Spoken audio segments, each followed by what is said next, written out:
Bismillahirrahmanirrahim. Assalamualaikum warahmatullahi wabarakatuh. Salam guru belajar dan berbagi. Salam sehat, salam bahagia, dan salam sukses selalu untuk kita semua.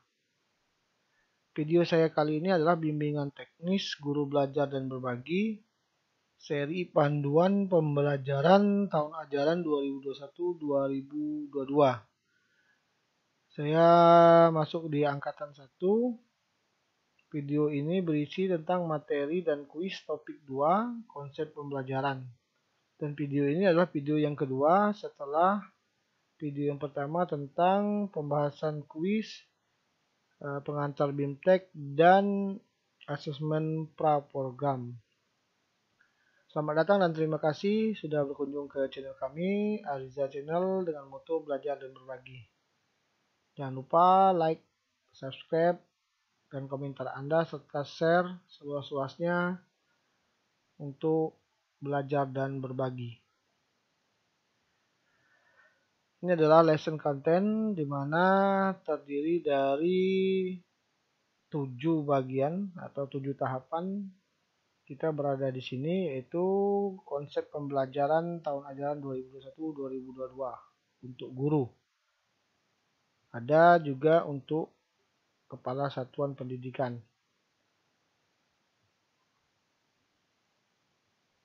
Latar belakang pembelajaran adalah pandemi COVID-19 telah mengubah praktik pembelajaran dari pembelajaran tatap muka menjadi pembelajaran jarak jauh.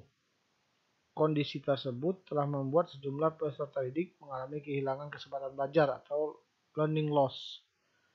Kehilangan kesempatan belajar atau learning loss ini tidak hanya dirasakan oleh peserta didik, tapi juga dirasakan oleh satuan sekolah dan orang tua. Sebagai guru, apa yang Anda alami dan rasakan? Bagaimana pendapat Bapak Ibu tentang dampak pandemi COVID-19 yang sangat terasa dalam pendidikan kita? Terdapat sejumlah penyesuaian terkait tantangan dan kompleksitas yang dihadapi guru dan satuan pendidikan dalam menyelenggarakan pembelajaran pada tahun ajaran 2021-2022. Hal ini terutama terkait protokol kesehatan secara langsung dan dampaknya terhadap proses pembelajaran. Karena itu, penting adanya pembekalan bagi guru dan kepala satuan pendidikan agar lebih siap dalam merencanakan dan menyelenggarakan pembelajaran di tahun ajaran 2021-2022 pada masa pandemi COVID-19.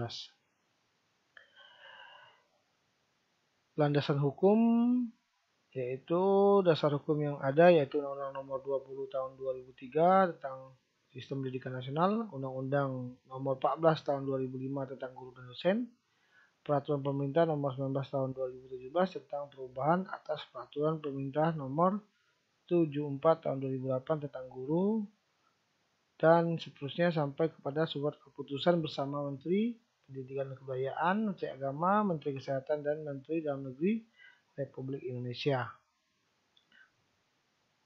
tentang panduan penyelenggaraan pembelajaran di masa pandemi COVID-19 ini. Landasan hukum masih dalam landasan hukum berdasarkan SKB 4 Menteri yang ditetapkan pada 30 Maret 2021 terdapat 3 poin penting yang perlu dipertimbangkan dalam penyelenggaraan pembelajaran di masa pandemi ini, yaitu kesehatan dan keselamatan semua warga, satuan pendidikan merupakan prioritas utama, 2. Satuan pendidikan telah melakukan vaksinasi, 3. Penerapan protokol kesehatan yang ketat di satuan pendidikan. Berdasarkan pertimbangan tersebut, keputusan bersama Menteri Mendikbud, Menteri Agama, Menteri Kesehatan, dan Menteri Dalam Negeri tentang panduan penyelenggaraan pembelajaran di masa pandemi COVID-19. Menetapkan keputusan yaitu menyelenggarakan pembelajaran di masa pandemi COVID dilakukan dengan 1. Pembelajaran tatap muka terbatas dengan tetap menerapkan protokol kesehatan dan atau pembelajaran jarak jauh. 2. Pendidik dan tenaga kependidikan pada suatu pendidikan telah divaksinasi COVID-19 secara lengkap. Kemudian orang tua atau wali dapat memilih pembelajaran tatap muka terbatas atau pembelajaran jarak jauh bagi anaknya.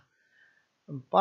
Penyediaan layanan pembelajaran dilaksanakan paling lambat tahun ajaran dan tahun akademik 21-22.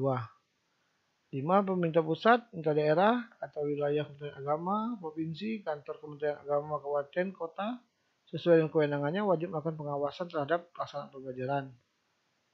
6. Bila ditemukan kasus konfirmasi COVID di sekolah pendidikan, maka pemerintah pusat, daerah, kantor wilayah agama, provinsi maupun kota, kepala satuan pendidikan wajib melakukan penanganan kasus yang diperlukan dan dapat menghentikan sementara pembelajaran tatap muka terbatas di satuan pendidikan. Ini adalah masih bagian dari landasan hukum. Lalu apa tujuan pembelajaran di masa pandemi COVID-19 ini? Yaitu memberikan hak kepada setiap peserta didik untuk mendapatkan pendidikan, menyediakan layanan pendidikan berkualitas, menyediakan dukungan psikososial bagi seluruh warga satuan pendidikan, dan menerapkan protokol kesehatan yang ketat di satuan pendidikan. Manfaatnya adalah peserta didik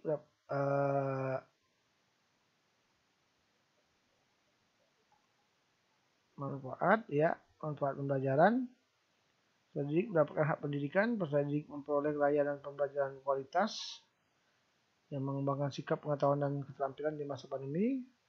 Peserta didik bersama warga satuan pendidikan lain memiliki akses kepada dukungan psikososial di masa pandemi, dan peserta didik memiliki lingkungan belajar yang memprioritaskan kesehatan dan keselamatan melalui penerapan protokol kesehatan. Apa ruang lingkup pembelajaran ini untuk guru? Pengelolaan pembelajaran di masa pandemi COVID-19 di satuan pendidikan bagi guru dan tenaga pendidikan, menyusun RPP kelas atau mata pelajaran di masa pandemi COVID bagi guru, dan pengaturan jadwal pembelajaran kelas atau mata pelajaran di masa pandemi COVID bagi guru, peserta didik, dan orang tua atau wali peserta didik. Ukuran keberhasilan kepala sekolah, yaitu tingkat kepatuhan protokol kesehatan, tingkat pelibatan guru, tingkat efektivitas pengelolaan pembelajaran, tingkat pelibatan orang tua. Upaya refleksi dan perbaikan pelaksanaan pembelajaran sama pendidikan, yaitu mengadopsi pengelolaan LKS dan jadwal pembelajaran, membagikan dan mempublikasikan dokumen pengelolaan LKS dan jadwal. Ukuran keberhasilan guru dilihat dari tingkat kepatuhan protokol kesehatan, tingkat pelibatan orang tua, tingkat pelibatan peserta didik. Upaya refleksi dan perbaikan pelaksanaan pembelajaran, yaitu mengadopsi rencana dan jadwal pembelajaran, membagikan dan mempublikasikan dokumen rencana dan jadwal. Baiklah, kita masuk kepada kuis konsep pembelajaran, yaitu soal benar salah atau soal bentuk benar salah. Soal nomor 1, perubahan praktik pembelajaran dari pembelajaran tatap muka menjadi pembelajaran jarak jauh tidak memiliki pengaruh pada satuan pendidikan atau siswa. Pernyataan itu adalah salah. 2. Berdasarkan SKB 4 Menteri, penyelenggaraan pembelajaran di masa pandemi COVID-19 dapat dilakukan dengan cara pertemuan tatap muka terbatas dan pembelajaran jarak jauh. Benar ya. 3. SKB 4 Menteri ditetapkan pada 30 Maret 2021 menetapkan 3 poin penting dalam penyelenggaraan pembelajaran di masa pandemi COVID. Ya, benar. 4. Membantu guru dan tenaga pendidikan dalam melakukan penyelesaian pembelajaran ketika ada perubahan kondisi pada satuan pendidikan dan atau status daerah terkait pandemi COVID-19 merupakan salah satu tujuan dirancangnya pembelajaran di masa pandemi. Jawabannya benar. Soal nomor 5. Terdapat 3 tujuan penyelenggaraan pembelajaran di masa pandemi. Salah ya. 6. Adanya arahan untuk menyelesaikan konsep dan rencana pembelajaran di masa pandemi COVID-19 bagi guru dan tenaga pendidikan merupakan salah satu manfaat pembelajaran di masa pandemi COVID-19. Salah. Nomor 7. Adanya rujukan bagi satuan pendidikan dalam melakukan penyelesaian dan pembelajaran campuran di masa pandemi COVID-19 ini merupakan salah satu manfaat fintech ini. Salah. 8. Salah satu ruang lingkup pelaksanaan pembelajaran di masa pandemi COVID-19 ialah pengelolaan pembelajaran di masa pandemi COVID-19 di satuan pendidikan sebagai acuan bagi guru dan tenaga pendidikan. Benar ya. Soal nomor 9. Ukuran keberhasilan pembelajaran di masa pandemi COVID-19 dibagi menjadi 2 bagian. Benar. 10. Pelibatan orang tua dalam merencanakan, memandu, melaksanakan, memberi umpan balik, dan mengembangkan pelaksanaan pembelajaran di masa pandemi COVID-19 merupakan keberhasilan bagi guru. Ya, benar.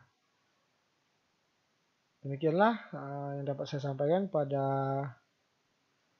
topik kedua, konsep pembelajaran baik materi maupun kuis sudah kita bahas di video ini. Mohon maaf atas segala kekurangan. Terima kasih atas perhatiannya. Sampai jumpa lagi pada video berikutnya, masih video seri panduan pembelajaran. Sampai jumpa lagi pada video berikutnya. Assalamualaikum warahmatullahi wabarakatuh.